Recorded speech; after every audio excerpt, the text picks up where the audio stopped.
అయితే అప్పుడు తమాషా జరిగింది. ఈ భోపాల్ ముఖ్యమంత్రి, అప్పుడు నేను ముఖ్యమంత్రి ఉంటే, భోపాల్ ఆయన పేరు శివరాజ్ సింగ్ చౌహాన్, ఆయన సీఎం ఉండే.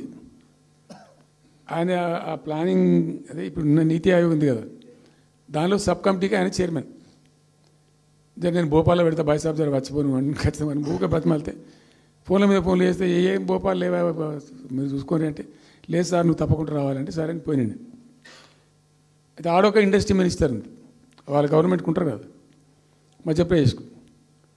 ఆమె వచ్చి నీ కొడుకు వచ్చి బాగా ఆగమాగం చేస్తానని మమ్మల్ని అంటే, ఎందుకు చేస్తాడమంటే ఆయన అదొకటితోటి మాట్లాడి ఎక్కువ చేసుకుంటుండు బాగా అంటే, నువ్వు కూడా అన్నాడు గట్టిగా చెయ్యి.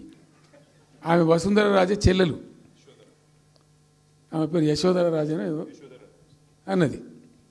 అంటే నేను అంతకుముందు ఒక కొద్ది రోజుల ముందే నేను భోపాల్ పోవడానికి ఒక దాదాపు 2-3 మంత్స్ బిఫోరే మోడీ గారు వచ్చిండు. అక్కడ వచ్చి 14 లక్షల కోట్లకు ఏం చేసి పడేసి, ఇది మధ్యప్రదేశ్ గవర్నమెంట్. నేను మొన్న 14 లక్షల కోసం చేసిన కానమ్మా, మీకు నాకు అర్థం కాదు, నీకేం రాలేదంటావు నువ్వు, ప్రధానమంత్రి మీకు సపోర్ట్ ఉండే, మీకు పార్టీ అయ్యి మీకు మంచిగా నీకు ఇంత లాభం ఉంది అంటే, ఓ సో బోగసాయి సాబా ఆమె నేను అతను ప్రామిస్ చెప్తాను. నేను ఐ వాజ్ షాక్డ్. అది వచ్చేదా పోయేదంత వాటిగా గ్యాసు అంటే, ఈ గ్యాసులు ఎవరిని మోసం చేయడానికి ఇంత వంచిస్తారా ప్రజలను? నికరంగా వస్తే పెట్టుబడులు రావాలి కదా, కనబడతాయి కదా.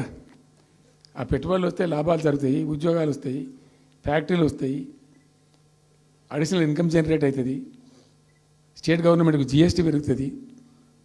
ఏం లేదు, వాటిదే గ్యాసు.